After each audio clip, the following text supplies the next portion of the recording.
नमस्कार दोस्तों, Justin online class में आपका स्वागत है। तो दोस्तों, आज हम पढ़ेंगे राजस्थान की कला एवं संस्कृति। और राजस्थान की कला एवं संस्कृति के अंतर्गत अपना पहला टॉपिक रहेगा कि राजस्थान के प्रमुख लोक देवता। तो आज हम राजस्थान के प्रमुख लोक देवताओं के बारे में बात करेंगे। तो उससे पहले ये टॉपिक सभी एग्जाम के लिए समान रूप से उपयोगी रहेगा और राजस्थान के विशेषकर सभी एग्जाम के लिए महत्वपूर्ण टॉपिक रहेगा। तो आज हम पढ़ेंगे राजस्थान के प्रमुख लोक देवता। तो देखिए दोस्तों, लोक देवता पढ़ने से पहले अपन लोक देवता शब्द का अर्थ जानेंगे या लोक देवता शब्द की परिभाषा जानेंगे। तो लोक देवता शब्द का तात्पर्य उन महापुरुषों से है जिन्होंने अपने विरोचित कार्यों के लिए या दृढ़ आत्मबल पर समाज में सांस्कृतिक मूल्यों की स्थापना की, उन्हें हम लोक देवता कहते हैं। और इन्होंने किनके आधार पर लोगों ने इन्हें लोक देवता माना है, तो हम कह सकते हैं कि गौ रक्षा के आधार पर, मतलब इन्होंने गायों की रक्षा की उनके आधार पर, एवं इन्होंने समाज हित की रक्षा की उनके आधार पर, इन्होंने जनहित की मतलब जनता की रक्षा की उनके आधार पर, इन्होंने भूमि की रक्षा करते हुए इन्होंने अपनी वीर गति को प्राप्त हो गए, उन्हें हम लोक देवता के रूप में पूजते हैं। और राजस्थान की लोक देवता मतलब इनको अपने मांगलिक कार्यों के लिए पूजा जाता है। और इनकी अलौकिक शक्तियों को देखकर राजस्थान में लोग देखो, विशेषकर हम बता दें कि राजस्थान में इन लोक देवता, राजस्थान के लोक देवता है, तो विशेषकर अपन को राजस्थान में रहते हैं तो यहाँ राजस्थान के लोक देवता अपन को पता होना चाहिए कि कौन कौन से लोक देवता है, सारी चीज पता होनी चाहिए लोक देवता के बारे में। तो आज हम पढ़ेंगे राजस्थान में विशेषकर पश्चिमी राजस्थान।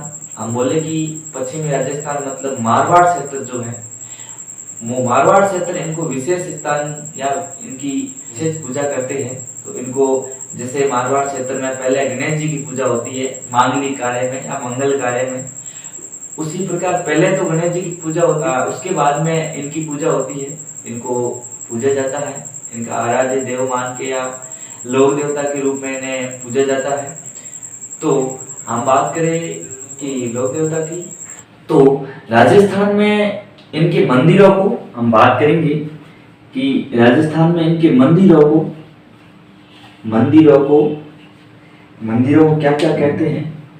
तो देखिए, इनके मंदिरों को थान, क्या दोस्तों, इनके मंदिरों को थान व देवरे या देवले, क्या दोस्तों, देवले, इनके मंदिरों को राजस्थान में इस नाम से जाने जाते हैं, थान, देवरे या देवले।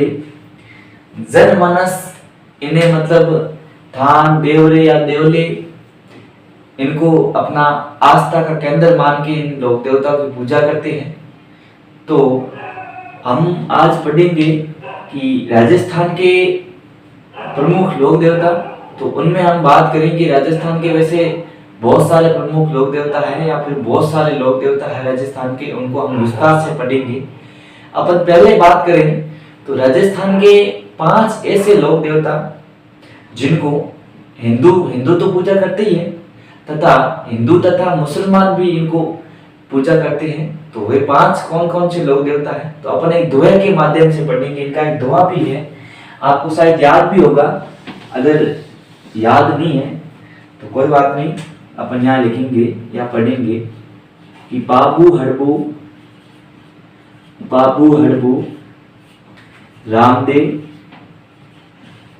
रामदेव मंगलिया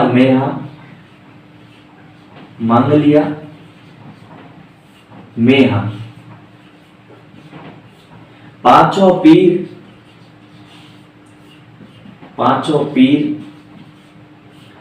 पधारजो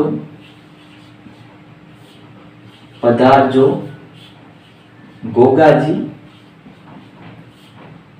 जी जे हाँ। तो दोस्तों, ये दोहा है इनका। हम इस दोहे के माध्यम से पढ़ेंगे कि राजस्थान के ऐसे 5 लोक देवता, पहले हम 5 लोक देवता की बात करेंगे, फिर बाद में तमाम लोक देवता की बात करेंगे हम। और 5 लोक देवता जो इन दोहे में 5 लोक देवता शामिल है, जिनको मुसलमान पीर समझकर पूजा करते हैं। यहाँ एक शब्द है, देखिए दोस्तों, पीर शब्द है। क्या शब्द है? पीर। पीर मतलब इनको राजस्थान के ऐसे 5 लोक देवता जिनको मुसलमान पीर समझकर इनकी पूजा करते हैं। वे 5 कौन कौन से?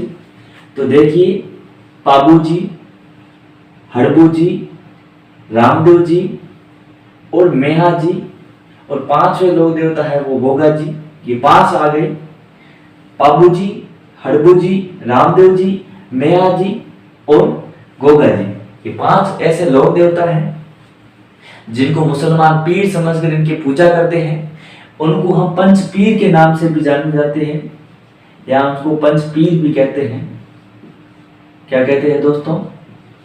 उनको पंच पीर भी कहते हैं, जिनको मुसलमान धर्म के लोग इनको पीर समझकर पूजा करते हैं, तो हम इनको पंच पीर कह सकते हैं। तो हम बात करेंगे कि राजस्थान के 5 ऐसे लोक देवता जिनकी मुसलमान धर्म इनको पीर समझकर पूजा करते हैं। तो हम आसानी से कह सकते हैं कि पहले पाबू जी, दूसरे हड़बू जी, और तीसरे रामदेव जी, और चौथे मेहा जी, और 5वें अपने हैं गोगा जी।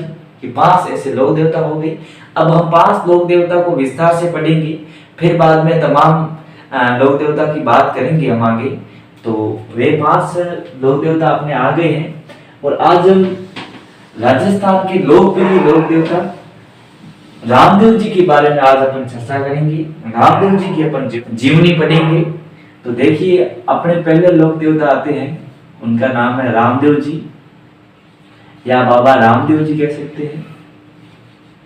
तो हम रामदेव जी के बारे में आज पढ़ेंगे। तो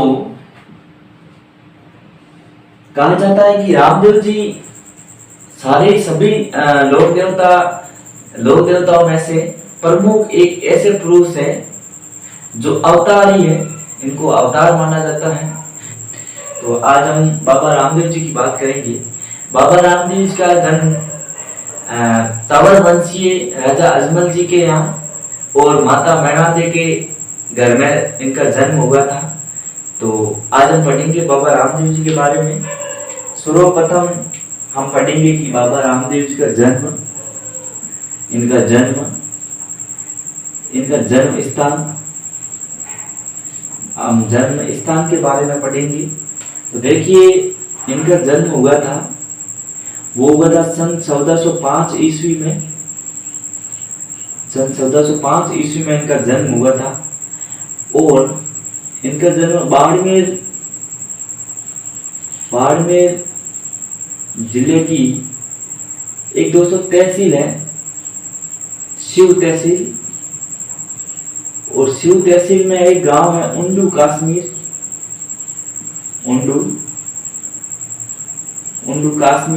गांव है दोस्तों। उंडू काश्मीर गांव में ये गांव है।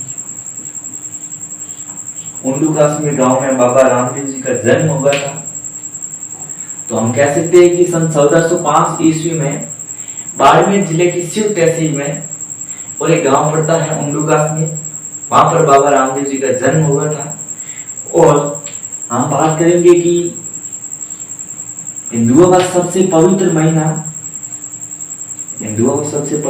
है भाद्रपद की शुक्ल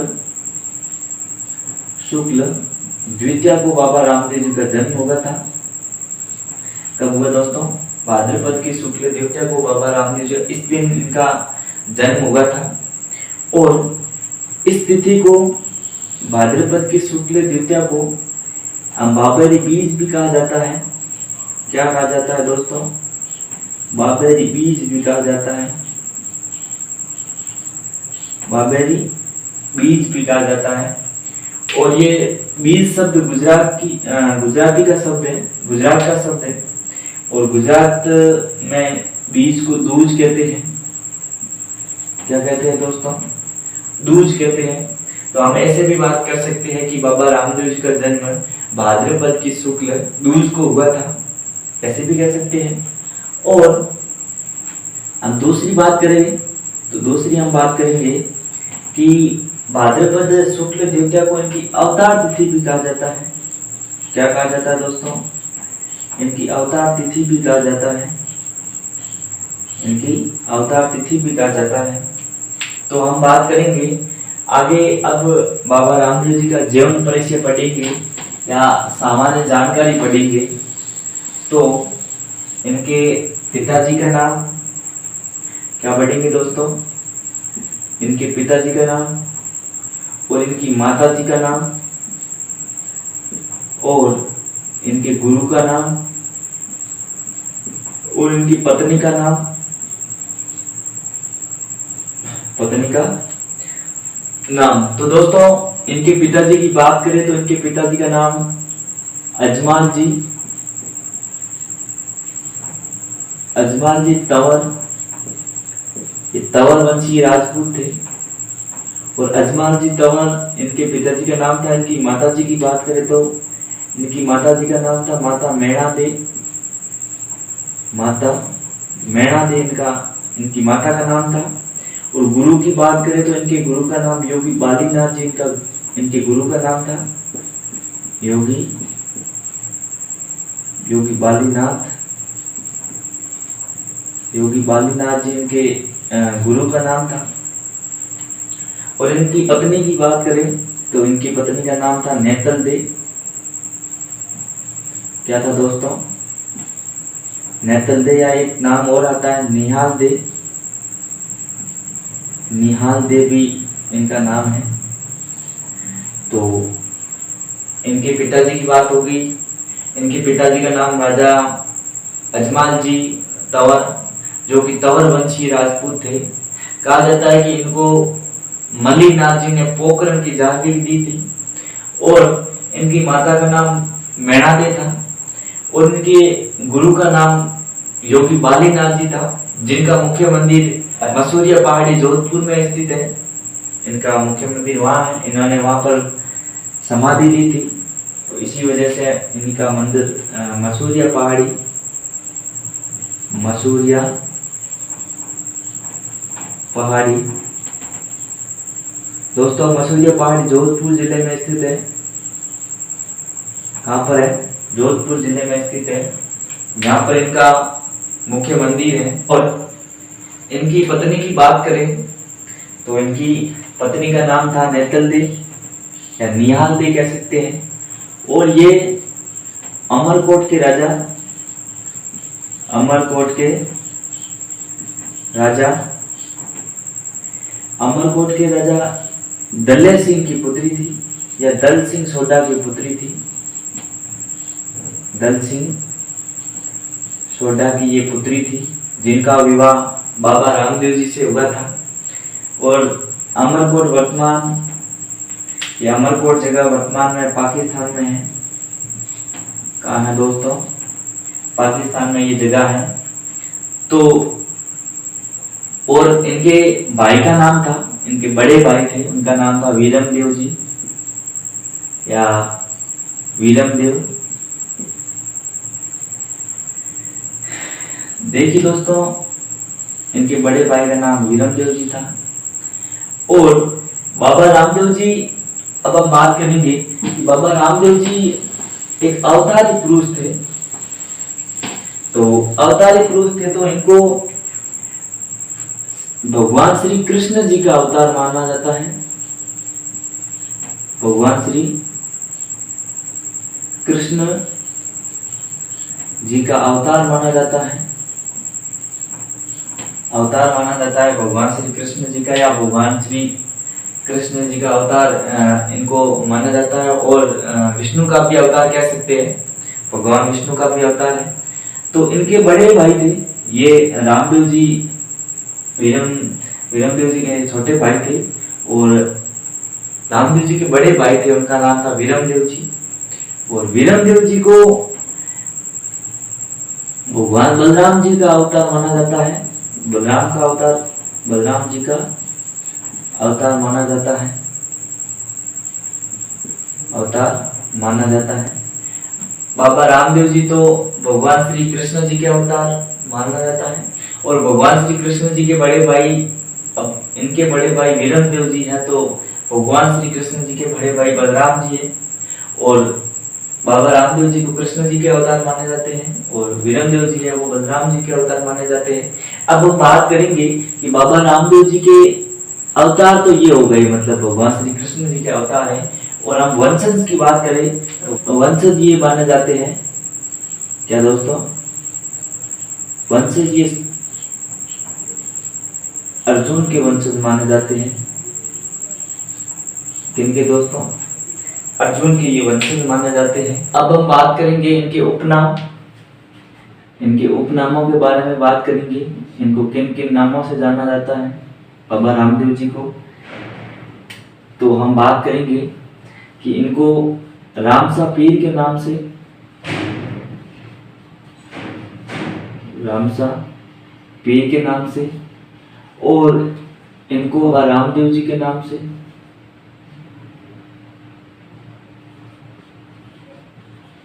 बाबा रामदेव जी के नाम से, और इनको रुणेसा के धनी के नाम से,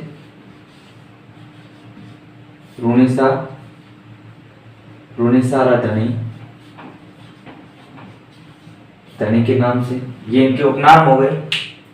या फिर ऐसे भी कह सकते हैं कि लीले घोड़े वाले बाबा, और इनको मुसलमान रामसा पीर के रूप में इनकी पूजा करते हैं। और बाबा रामदेव जी इनका उपनाम है। और रुणेसारा धनी मतलब ओनर ऑफ रुणेसा, रुणेसा में इनका मुख्य मंदिर है। तो इनको रुणेसा के मालिक मतलब रुणेसा के धनी कहते हैं। और इनका उपनाम रुणेसा के धनी भी हो गया। तो ये इनके उपनाम हो गए। अब हम बात करेंगे कि ये पहले की बात करें तो ये रहते थे उंडू कश्मीर, उंडू कश्मीर इनका जन्म हुआ था। तो ये पहले इस स्थान पर रहते थे। फिर बाद में ये पोखरण चले गए। कहाँ गए दोस्तों, पोखरण गए, क्योंकि मल्लीनाथ जी ने इनको पोखरण की जहागीरी दी थी। तो ये पोखरण गांव चले गए। पोखरण के पास दोस्तों एक गांव पड़ता है सातलमेर गांव करके नाम। क्या नाम है उस गांव का दोस्तों, सातलमेर, जो वर्तमान में जैसलमेर जिले में स्थित है। सातलमेर एक गांव है दोस्तों। तो सातलमेर गांव में बाबा रामदेव जी ने बाल्य अवस्था में यहाँ एक तांत्रिक भैरव राक्षस रहा करता था, जो कि सातलमेर गांव में आता और लोगों की बलि लेता। तो लोग इनसे, सातलमेर की जनता इनसे, भैरव राक्षस से बहुत परेशान थी। तो बाबा रामदेव जी ने कहा जाता है कि बाल्य अवस्था में इनका भैरव राक्षस का वध किया था, भैरव राक्षस का वध किया था। फिर बाद में इन्होंने रुणेसा गांव की स्थापना की,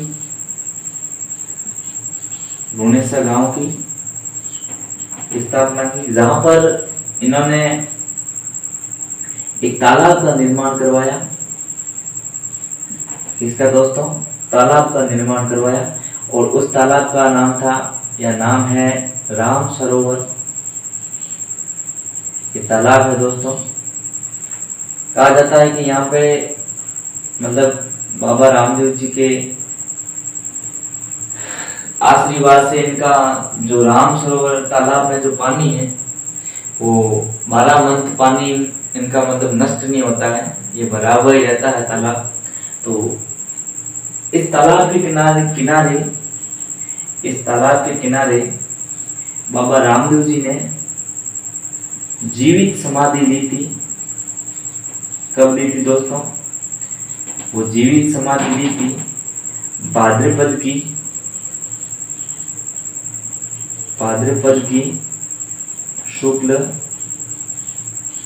शुक्ल एकादशी को दी थी। कब दी थी, भाद्रपद शुक्ल एकादशी को इन्होंने जीवित समाधि दी थी। तो इनका जन्म हुआ था भाद्रपद की शुक्ल द्वितीया को। तो इन्होंने समाधि ली थी, वो तिथि थी कि भाद्रपद की शुक्ल एकादशी को इन्होंने समाधि ली। और इनका जन्म द्वितीया को हुआ था, भाद्रपद की शुक्ल द्वितीया को हुआ था। तो कहा जाता है कि भाद्रपद शुक्ल द्वितीया से लेके इनका मेला भाद्रपद शुक्ल एकादशी तक इनका भव्य मेला भी लगता है। और इस मेले को सुख सांप्रदायिक मेला भी कहा जाता है। और इनकी एक धर्म बहन थी दोस्तों, और उन धर्म बहन का नाम था डालीबाई, नाम था इनकी धर्म बहन का। क्या नाम था? डालीबाई। ये मेघवाल समाज की भक्त थी। मेघवाल समाज की ये भक्त थी, जिसको रामदेव जी ने मतलब डालीबाई को धर्म बहन बनाया था। और कहा जाता है कि डालीबाई ने रामदेव जी से एक दिन पहले इन्होंने जीवित समाधि ली थी। तो इनका मंदिर भी रोनेसा में बना हुआ है डालीबाई का। तो रोनेसा के मंदिर में डालीबाई की जैसे गोल छुरी नुमा मतलब कहा जाता है कि उनकी डालीबाई की छुरी है। इनको क्या कहा जाता है? डालीबाई की छुरी भी कहा जाता है, चूड़ी।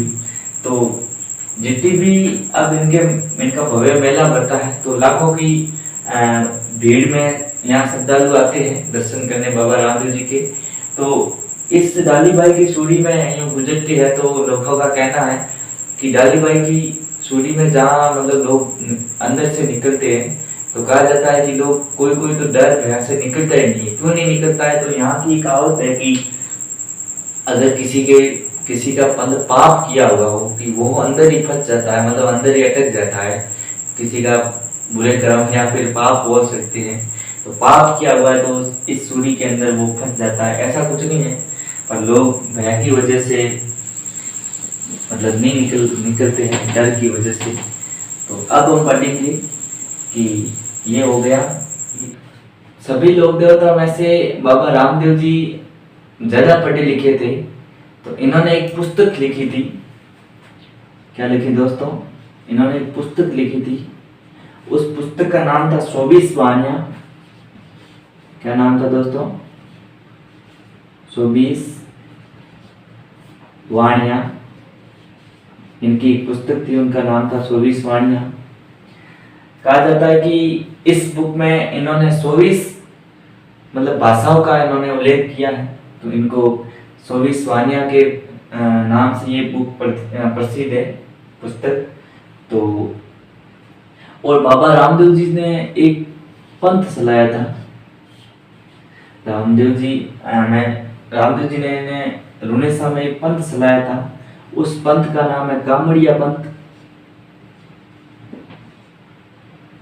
क्या नाम है दोस्तों? कामड़िया पंथ नाम है। और कहा जाता है कि कामड़िया पंथ की जो महिलाएं होती है, कामड़िया पंथ की महिलाएं जो हैं, महिलाओं द्वारा एक नृत्य प्रस्तुत किया जाता है। क्या दोस्तों?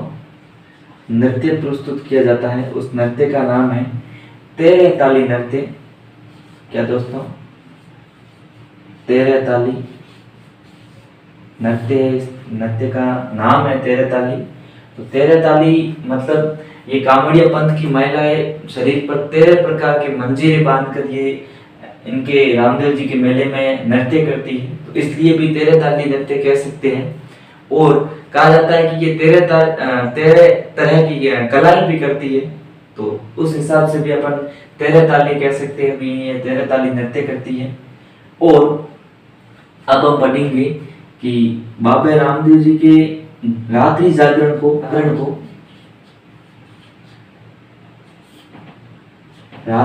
को जम्मा भी कहा जाता है। जम्मा कहते हैं या जम्मो कहते हैं। क्या कहते हैं दोस्तों? जम्मो कहते हैं। और इनके मेघवाल जाति के भक्तजनों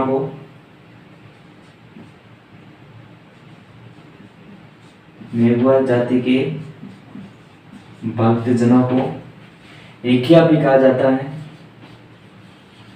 क्या कहा जाता है दोस्तों? एकिया कहा जाता है। और इनके जो मंदिर पर ध्वजा होती है, क्या होती है दोस्तों? ध्वजा होती है, उनको हम नेजा भी कहते हैं। और वैसे देखा जाए तो नेजा मतलब हर ध्वज का मतलब झंडे का एक पर्यायवाची शब्द है नेजा। हमारे तिरंगे झंडे को भी हम नेजा कह सकते हैं। और हर मंदिर के ऊपर जो झंडा लगा हुआ होता है उनको हम नेजा कह सकते हैं। तो झंडे का पर्यायवाची शब्द है नेजा। अब हम बात करेंगे कि रामदेव जी की फड़ है क्या है दोस्तों? फड़ है वो रावण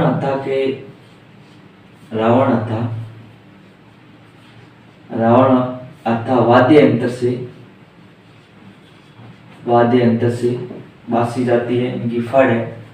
देखिए फड़ शब्द यहाँ फड़ है।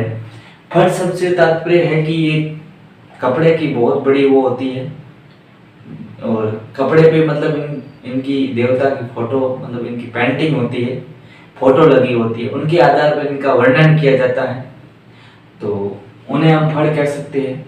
तो बाबा रामदेव जी की फड़ है वो रावण हथा वाद्य यंत्र से इनकी फड़ बांधी जाती है। और अब हम पढ़ेंगे रामदेव जी के गीत है। कहा जाता है कि सभी लोक देवता में से बाबा रामदेव जी का गीत सबसे लंबा गीत है बाबा रामदेव जी का। तो इन गीत को ब्यावले कहा जाता है। क्या दोस्तों? ब्यावले कहा जाता है, इनके गीत को ब्यावले कहा जाता है। इनका जो वाहन होता है उस वाहन का नाम है लीला घोड़ा।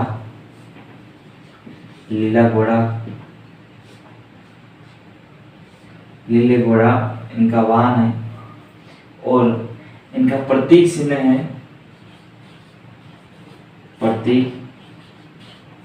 चिन्ह है वो है